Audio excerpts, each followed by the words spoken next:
অকণ এইফালে আহি যাওক, অকণ এইফালে নাই এইফালে।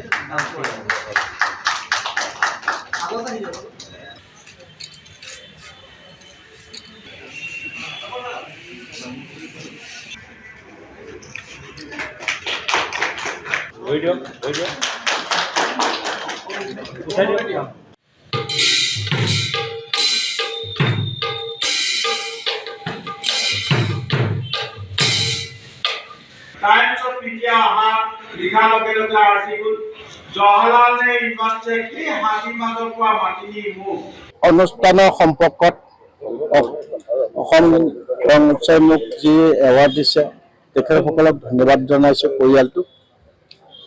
আৰু এনেকুৱা সাহিত্য সভা এঠাইত মই এই সন্মানটো দিয়াৰ কাৰণে তেওঁলোকৰ কাৰণে মোৰ বহুত উৎসাহিত হৈছোঁ। সেইকাৰণে তেখেতসকলক ধন্যবাদ জ্ঞাপন কৰিছোঁ। আৰু বিশেষকৈ আপোনাৰ সংবাদ মাধ্যমে আমাৰ এতিয়া যিবোৰ পৰিস্থিতি হৈছে দেশ আৰু জাতিৰ বাবে সেইটো খুব তাৎপৰ্যপূৰ্ণ বিষয় হৈছে এতিয়া। কাৰণ আমাৰ জলবায়ু পৰিৱৰ্তন হৈছে, COVID-19 হৈ গৈছে, বাপেক মৰিলেও চুব নোৱাৰে, মাক মৰিলেও চুব নোৱাৰে, তেনেকুৱা হৈছে। আৰু মই আশা ৰাখিছোঁ এই বছৰটো 2026 চনত 52 ডিগ্ৰী হ'ব। 39 ডিগ্ৰীতে যদি ছাত্ৰ ছাত্ৰী স্কুললৈ যাওঁতে, আৰু সেইকাৰণে পুৱা ভাগত স্কুলটো ক্লাছ লোৱাতকৈ বন্ধ দি দিয়াই ভাল হ'ব। কাৰণ যেতিয়া ছুটি দিয়ে তেতিয়া সেই ছাত্ৰ ছাত্ৰীবিলাকত কি হয়, সেই সময়ত তাহাঁতৰ টেষ্টটো গৰম হৈ থাকে।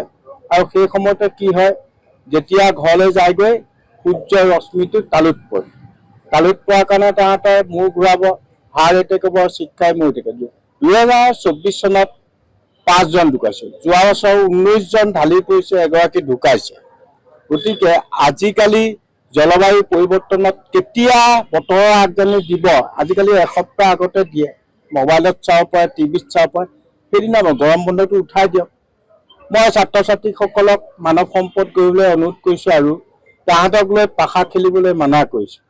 সেইকাৰণে গৰম বন্ধটো উঠাই বতৰৰ আগজাননী যেতিয়া দিব সেইদিনাখন বন্ধ দিলে খুব ভাল হ'ব বুলি মই ভাবোঁ। আৰু সেয়েহে আপোনাৰ সংবাদ মাধ্যমৰ জৰিয়তে চিৰসেউজীয়া অসমখন চিৰসেউজীয়া কৰি ৰখা অসমৰ 3,35 লাখ মানুহৰ কৰ্তব্য। এতিয়া মই যিটো যোৱা এপ্ৰিল মাহত ভূ-জৈৱ বিভাগে ঘোষণা কৰিলে শদিয়াৰ পৰা ধুবুৰীলৈ যে 58টা নতুন চৰ চাপৰি হ'ল, আৰু উত্তৰৰ দিশে ব্ৰহ্মপুত্ৰ নদী নবয়, দক্ষিণ ফালেহে যাব, তেনে অৱস্থাত আহিছে। গতিকে 58টা চৰ চাপৰিটোত কি কৰিলে হ'ব? এতিয়া হাতীৰ খাদ্য, বান্দৰ খাদ্য হ'ব। তেতিয়া হাতী আৰু মানুহৰ সংঘাত, বান্দৰ আৰু মানুহৰ সংঘাত কমি যাব। আৰু সেয়েহে মই অসমৰ তাত ফৰেষ্ট ডিপাৰ্টমেণ্টৰ আয়ুক্তক কোৱা হৈছিল, BCFক কোৱা হৈছিল যে এই ঠাইবিলাকত শদিয়াৰ পৰা ধুবুৰীলৈ যিটো হ'ল সেইখিনি আমি এতিয়া হাতীৰ খাদ্য, বান্দৰ খাদ্য ৰুবলৈ যদি ষ্টেট গভৰ্ণমেণ্ট, ভাৰত চৰকাৰৰ পইচা নাই, ফৰেষ্ট ডিপাৰ্টমেণ্টৰ পইচা নাই, তেতিয়া ইণ্টাৰনেশ্যনেলৰ পৰা আনি ভাৰতীয় NGOবিলাকৰ হতুৱাই সেইখিনি হাতীৰ খাদ্য, বান্দৰ খাদ্য ৰোপণ কৰাটো মই কামনা। কাৰণ যিহেতু অসমৰ মাটি নাই, অসমৰ মাটি মহাভাৰত ব্ৰহ্মপুত্ৰৰ বুকত 4/3 চৰ চাপৰি আছে। সেয়েটো চিৰসেউজীয়া কৰি থ'লে আমি চিৰসেউজীয়া হৈ আমি জীয়াই থাকিম। কাৰণ অসমৰ দৰে এখন বায়'ডাইভাৰ্চিটি থকা পৃথিৱীত ক'তো নাপায়। সূৰ্য উঠা দেশৰ পৰা সূৰ্য পৰা দেশলৈ গৈ যিটো দেখিছোঁ, ইমান ধুনীয়া অসমখন আমি সংৰক্ষণ কৰিব নজনাটো খুব দুৰ্ভাগ্যজনক বিষয়। উত্তৰ পূৰ্বাঞ্চলৰ ভিতৰত মাত্ৰ অসমখনেই আছে বায়'ডাইভাৰ্চিটি, বাকীবোৰতো নাই। গতিকে আমি সিজনত বহুত ভাল কাম কৰাৰ কাৰণে অসমত জন্ম লাভ কৰিছোঁ। সেয়ে মই আশা ৰাখিছোঁ সংবাদ মাধ্যমৰ জৰিয়তে ষ্টেট গভৰ্ণমেণ্ট, ভাৰত চৰকাৰক এই 58টা চৰ চাপৰিটো হাতীৰ খাদ্য, বান্দৰ খাদ্য ৰুই মানুহ আৰু হাতীৰ সংঘাত, বান্দৰ আৰু মানুহৰ সংঘাতটো কমাব। আৰু সেইখিনি হাতী, বাঘ, গড় থকাৰ বাবে ইয়াত পৰ্যটকৰ বিকাশৰ বিনে দেশৰ উন্নতি সাধন নহয়। পৰ্যটকৰ বিকাশ হ'বলৈ হ'লে এইবোৰ বস্তু থাকিব লাগিব। ইয়াততো উত্তৰ পূৰ্বাঞ্চলৰ ভিতৰত অসমত কিয় আহে আপোনাৰ পৰ্যটকবিলাক? আয়ুৰ ৰেখাটো দুদিন বহাৰ কাৰণে তেওঁলোকে ইয়াত থাকি ভাল পায়, মাটি বালি ভাল পায়, জীৱ জন্তু ভাল পায়। ইয়াততো মানুহ চাবলৈ নাহে, জীৱ জন্তু চৰাই চিৰিকটি গছ গছনি জলাশয় চাবলৈ আহে। ইমান ধুনীয়া অসমখন আমি সংৰক্ষণ কৰিব নজনাটোৱে আমাৰ দুৰ্ভাগ্যজনক বিষয়। আমচাং মই ভাৰতৰ প্ৰধানমন্ত্ৰী ভূপালৰ পৰা চিঠি দিছোঁ, ভাৰতবৰ্ষত থকা ফৰেষ্টকেইখন সংৰক্ষণ কৰিয়ে ডেভেলপমেণ্ট কৰিবলৈ, ফৰেষ্ট ধ্বংস কৰিব নোৱাৰিব। তাৰ বাবে ভাৰতৰ বহু প্ৰত্যাহ্বান হ'ব। সেইকাৰণে মই আশা ৰাখিছোঁ, ভাৰতীয় টেকনলজি বিদেশৰ টেকনলজি বহুত ডিফাৰেঞ্চ আছে। সেইকাৰণে আমাৰ টেকনলজিটোত কেনেকৈ আমচাংখন সুৰক্ষিত কৰি ঋণদান নিদিয়াকৈ পাৰে, বিজ্ঞানসন্মতভাৱে তেনে গছ নকটাকৈ কেনেকৈ পাৰে। কাৰণ বিদেশতো দেখিছোঁ তেওঁলোকে 4 লেন 6 লেন 9 লেন মেট্ৰ' গাড়ী বনাবলৈ গছ কাটি মাটি অধিগ্ৰহণ কৰি ৰাস্তা পদূলি নবনায়, তেওঁলোকে ওপৰলৈ বনায়।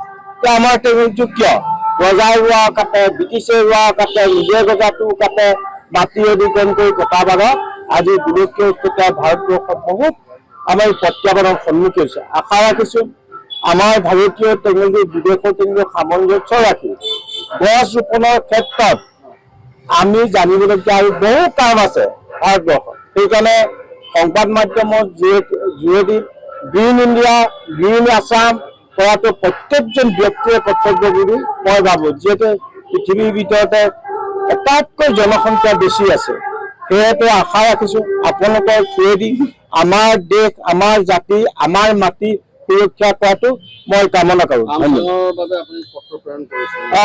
আমচাং ভাৰতবৰ্ষত থকা ফৰেষ্টকেইখনৰ কাৰণে কৰিছোঁ। মই অকল এখন ফৰেষ্ট বুলি ক'লেতো নহ'ব, অসমৰ কাৰণে চিন্তা কৰিলেতো নহ'ব। অসমৰ যিটো অভিজ্ঞতা লাভ কৰিছোঁ, বিশেষকৈ মই জাহাজত গৈ শদিয়াৰ পৰা ধুবুৰীলৈকে গৈছোঁ, ভূ-জল বিভাগৰ লগতে গোটেই তথ্যটো উদঘাটন কৰিব পৰা মই এতিয়া প্ৰতিবাদ কৰোঁ। মহাবাহু ব্ৰহ্মপুত্ৰৰ বুকৰ পৰা বালি খনন কৰিব নোৱাৰিব। প্ৰকৃতিয়ে দিয়া প্ৰকৃতি বস্তু সুৰক্ষা কৰি ৰখাটো আমাৰ কৰ্তব্য বুলি মই ভাবোঁ। নক্ষত্ৰ বঁটাটো দিছে, অসমীয়া মঞ্চই মোক উৎসাহিত কৰিছে আৰু কৰিবলৈ যুঁজ দিছে। সেইকাৰণে চিৰসেউজীয়া অসমখন চিৰসেউজীয়া কৰি ৰখা উত্তৰে দক্ষিণে আপোনালোকে গছ পুলি ৰুব নালাগে, খালি গছ কাটিব নালাগে, সকলোৱে এৱাৰনেছটো কৰিলে চিৰসেউজীয়া অসমখন চিৰসেউজীয়া কৰিব। তেওঁলোকৰ ভাষা, কলা কৃষ্টি, সংস্কৃতি বিকাশ হ'লে দেশৰ উন্নতি সাধন নহয়। গতিকে অসমীয়া ভাষাৰ মাধ্যমে ল'ৰা ছোৱালীক শিক্ষা দিব, তেতিয়া মন মগজুটো বিকাশ হ'ব, মন মগজুটো বিকাশ হ'লে দেশ আৰু জাতিৰ উন্নতি হ'ব। সেইকাৰণে ভাৰতবৰ্ষৰ ৰাষ্ট্ৰীয় শিক্ষানীতিত আছে, কিন্তু আগৰ যিটো শিক্ষানীতিত থিয়ৰিকেল আছে, প্ৰেক্টিকেলটো নাই নহয়। নথকাৰ ফলতে ভাৰতৰ বহু পিছুৱাই গ'ল, অসমৰ বহু পিছুৱাই গ'ল। আজি আমাৰ অসমীয়া মাধ্যমত নপঢ়ি ইংলিছ মাধ্যমত পাপা মামী, ফাদাৰ মাদাৰ, মা দেউতাকে বুজিয়েই নাপায়। সেইকাৰণে সেইটো যাতে নহওক, অসমীয়া ভাষাৰ মাধ্যমত পঢ়ি দেশ আৰু জাতিৰ উন্নতি কৰিবলৈ, অসমীয়া জাতিক উন্নতি কৰিবলৈ মই আহ্বান জনাইছোঁ।